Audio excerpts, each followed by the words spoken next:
Psalm 78. Maskil of Asaph. Give ear, O my people, to my law. Incline your ears to the words of my mouth. I will open my mouth in a parable. I will utter dark sayings of old, which we have heard and known, and our fathers have told us. We will not hide them from their children, showing to the generation to come the praises of the Lord, and his strength, and his wonderful works that he hath done. For he established a testimony in Jacob, and appointed a law in Israel, which he commanded our fathers, that they should make them known to their children, that the generation to come might know them, even the children which should be born, who should arise and declare them to their children, that they might set their hope in God, and not forget the works of God, but keep his commandments, and might not be as their fathers, a stubborn and rebellious generation, a generation that set not their heart aright, and whose spirit was not steadfast with God. The children of Ephraim, being armed and carrying bows, turned back in the day of battle. They kept not the covenant of God, and refused to walk in his law, and forgat his works and his wonders that he had showed them. Marvelous things did he in the sight of their fathers in the land of Egypt, in the field of Zoan. He divided the sea and caused them to pass through, and he made the waters to stand as an heap. In the daytime also he led them with a cloud, and all the night with a light of fire. He clave the rocks in the wilderness, and gave them drink as out of the great depths.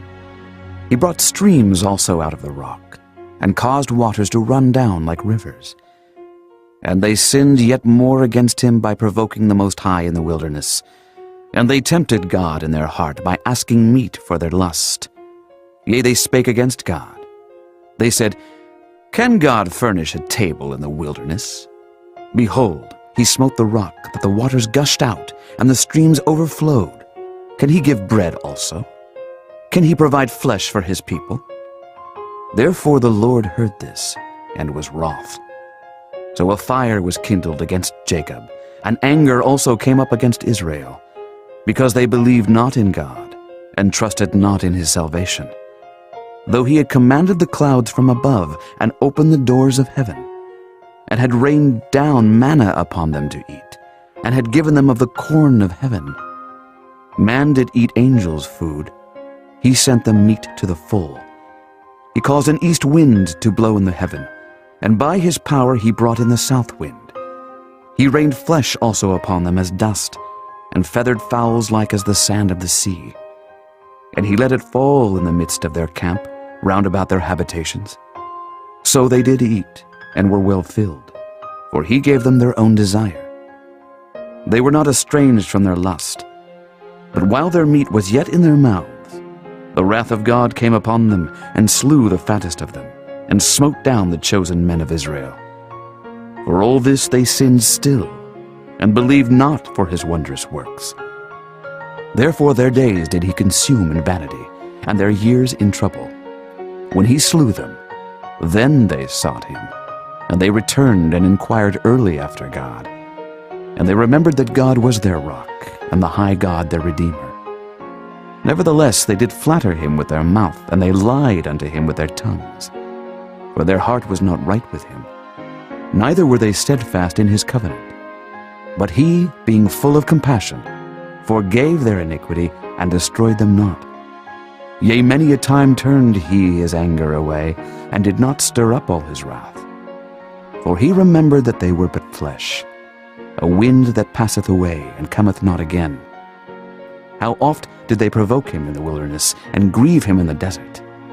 Yea, they turned back and tempted God, and limited the Holy One of Israel.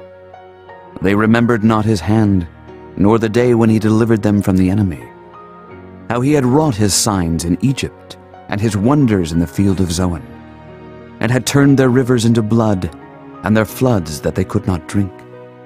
He sent divers sorts of flies among them, which devoured them, and frogs which destroyed them. He gave also their increase unto the caterpillar, and their labor unto the locust. He destroyed their vines with hail, and their sycamore trees with frost. He gave up their cattle also to the hail, and their flocks to hot thunderbolts. He cast upon them the fierceness of his anger, wrath and indignation and trouble, by sending evil angels among them. He made a way to his anger. He spared not their soul from death, but gave their life over to the pestilence, and smote all the firstborn in Egypt, the chief of their strength in the tabernacles of Ham, but made his own people to go forth like sheep, and guided them in the wilderness like a flock. And he led them on safely, so that they feared not, but the sea overwhelmed their enemies. And he brought them to the border of his sanctuary, even to this mountain which his right hand had purchased. He cast out the heathen also before them, and divided them an inheritance by line, and made the tribes of Israel to dwell in their tents.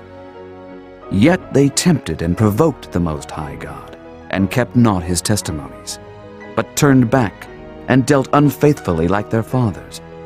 They were turned aside like a deceitful bow. For they provoked him to anger with their high places, and moved him to jealousy with their graven images. When God heard this, he was wroth, and greatly abhorred Israel, so that he forsook the tabernacle of Shiloh, the tent which he placed among men, and delivered his strength into captivity, and his glory into the enemy's hand. He gave his people over also unto the sword, and was wroth with his inheritance. The fire consumed their young men, and their maidens were not given to marriage. Their priests fell by the sword, and their widows made no lamentation.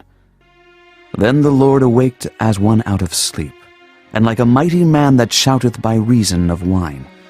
And he smote his enemies in the hinder parts. He put them to a perpetual reproach. Moreover, he refused the tabernacle of Joseph, and chose not the tribe of Ephraim, but chose the tribe of Judah, the Mount Zion which he loved. And he built his sanctuary like high palaces, like the earth which he hath established forever. He chose David also his servant, and took him from the sheepfolds. From following the ewes great with young, he brought him to feed Jacob his people, and Israel his inheritance. So he fed them according to the integrity of his heart, and guided them by the skillfulness of his hands.